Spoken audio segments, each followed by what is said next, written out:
Hi everyone, it's Chris. Welcome to my parlour and let's have a cup of tea and I will share with you the books I read in April. I've read quite a few in April. I surprised myself. I don't normally read this many in any month, but I just went off social media most of the days and just read. And sometimes everyone needs that break from social media, and that's what I did. So I read. And these are the books that I did read. They're all my own books. I bought them mostly from op shops. I did get this one new to me from World of Books. I got that one. This one I got from Big W. And the rest I bought. And this one I got from Big W. And these ones, rest of them I bought op shops or through the, those community library free side footpath libraries. You get them in the free libraries. You take one, swap one. I'm a bit confused today, sorry. It's Saturday and I've been a bit busy.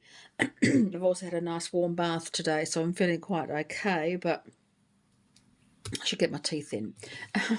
Okay, the first book that I read was from L.J. Ross, Ryan's Christmas. I took a chance on this one, but I absolutely adored it. And Christmas can be murder, that's what it says. After a busy year fighting crime, DCI Ryan and his team of murder detectives are enjoying the festive season of goodwill, mulled wine, and in the case of D.S. Phillips, a stotty cake or two. That is until a freak snowstorm forces their car off the main road and into the remote heart of Northumberland. And then they get into a hotel that is closed, but it's based on a real hotel. So if you want to check it out, it's really quite an interesting hotel. So it's based on in a real hotel that you can look up and stay in if you want to. I'm in Northumberland. It's called I don't know what it is. I can't remember the name of it, but if you look it up, Northumberland Hotel, and you'll find this hotel and you can go and stay in it, and it has a real ghost stories and things in there and ghost hunts. It's a very good size print, so I got through it really quickly. But I just loved it. I thought it was absolutely fantastic. I borrowed it from the library and then I had to find my own copy because I really enjoyed it. So yes, very, very good. This one, loved it. Really, really good. The Antique Hunter's Guide to Murder by C.L. Miller. What antique would you kill for? I enjoyed it.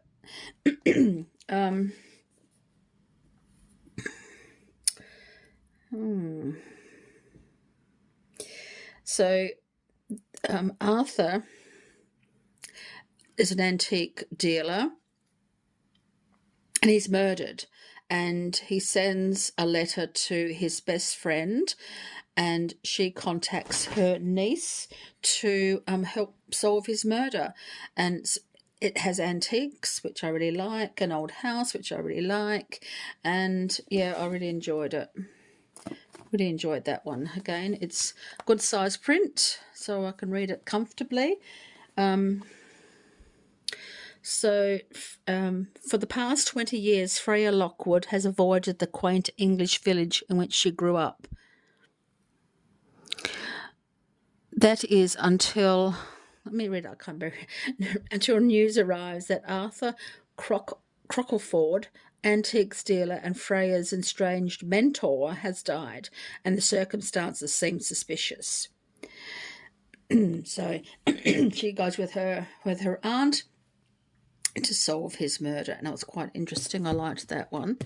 This one, Larkswood, I really wanted this one because it's a house, and I just love old houses and the stories and mysteries involved with houses and the families that live in them. And this one's from Valerie Mendez.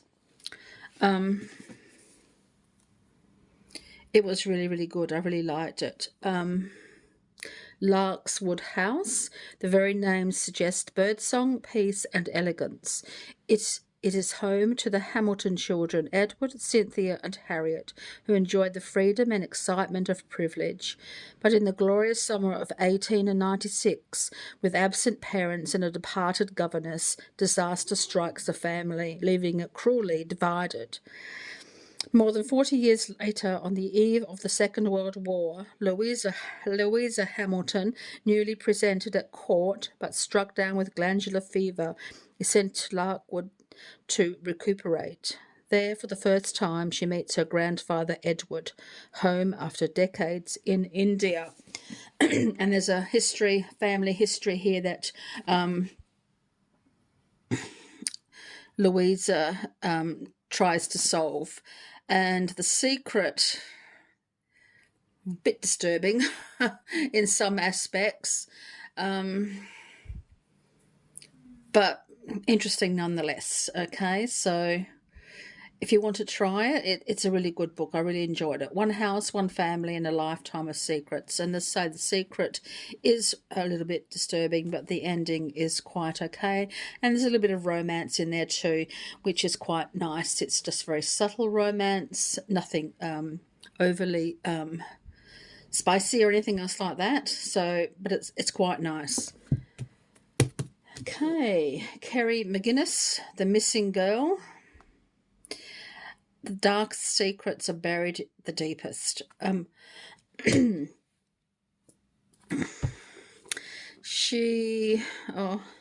It's about this, about Meg Morrissey has lost her job when she is called back to the family home in Hunter's Reach in the picturesque Adelaide Hills.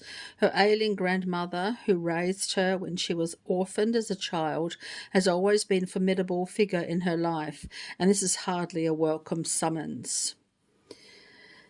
When Meg arrives, she learns that the place is up for sale. She is expected to care for the property with its extensive garden while packing up the contents of the house.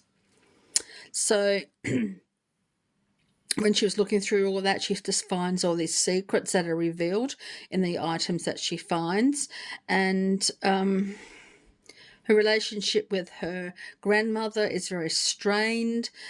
I think it's... Kerry McGinnis was very harsh in her description of the relationship between Meg and her grandmother, and some of the interactions were quite harsh. I think a little bit too harsh. I can understand the circumstances were leading up to that, understandable, but I think it was written rather harshly. But it was a very interesting story, and the ending sort of was very satisfying. The Missing Girl. So that was all right. And by L.T. Shearer, The Cat Who Caught a Killer. I bought this one from... where did I buy this one from? I think I got this one second-hand. I'm not sure. Or if I might have bought it from Big W, I'm not sure.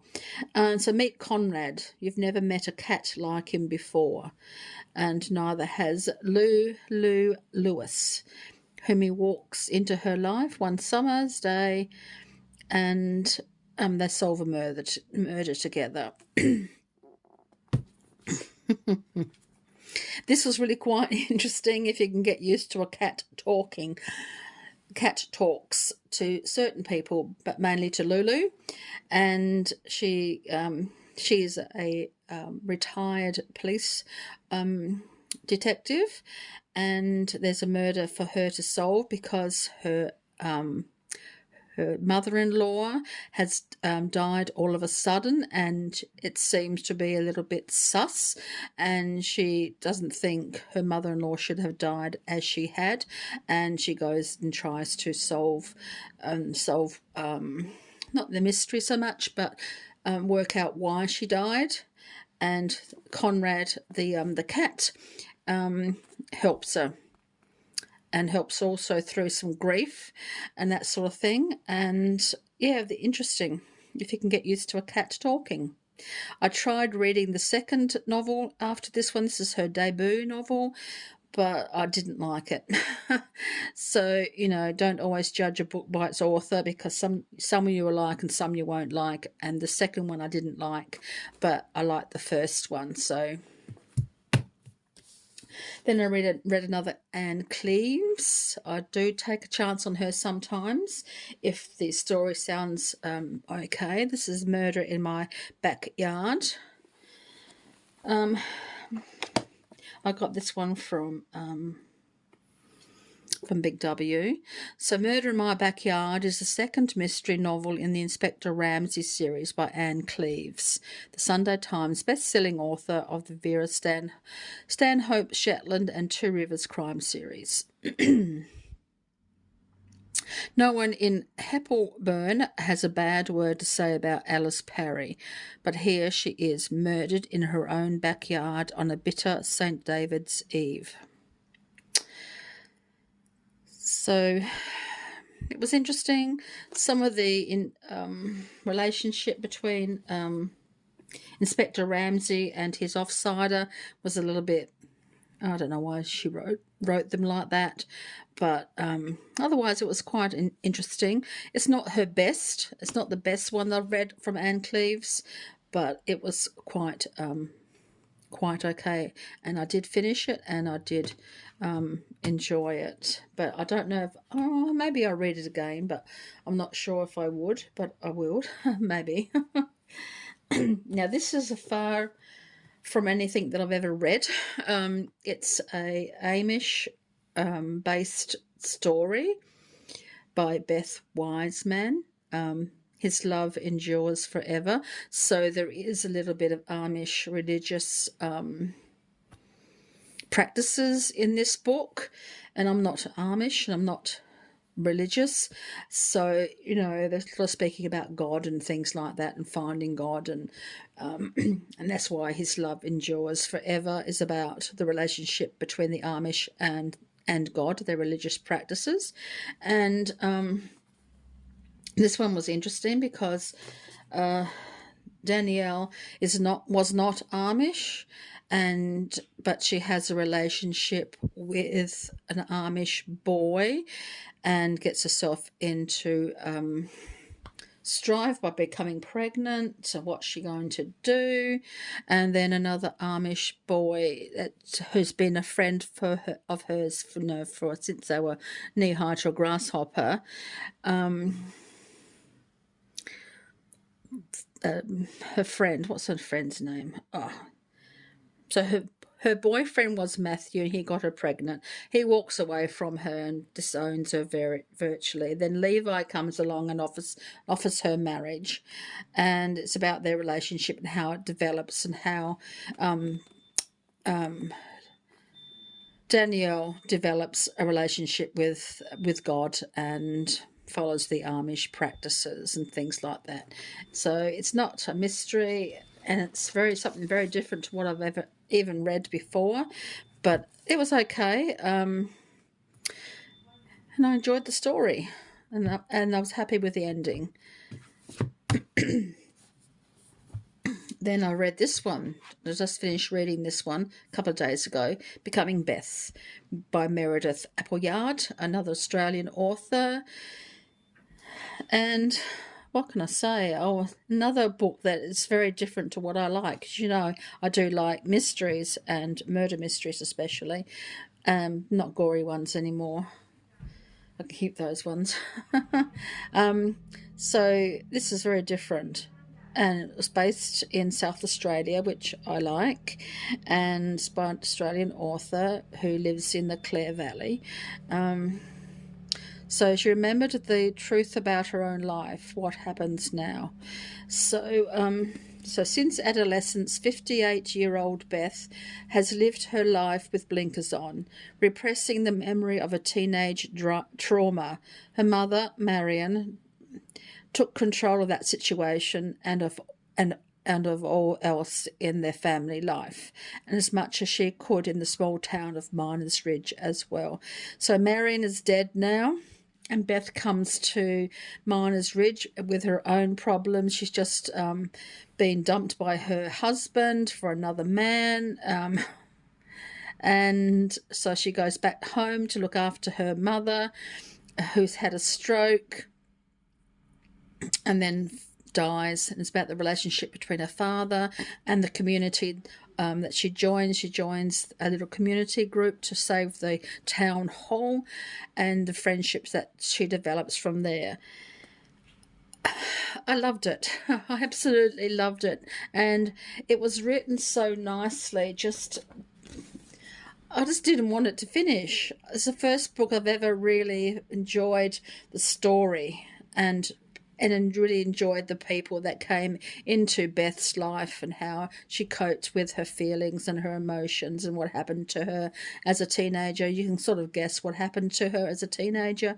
She sort of deals with that in bits and pieces. It didn't come too quickly. It came quite well, and it was just a smooth read for me, and I really enjoyed it. So that's Becoming Beth by Meredith Appleyard.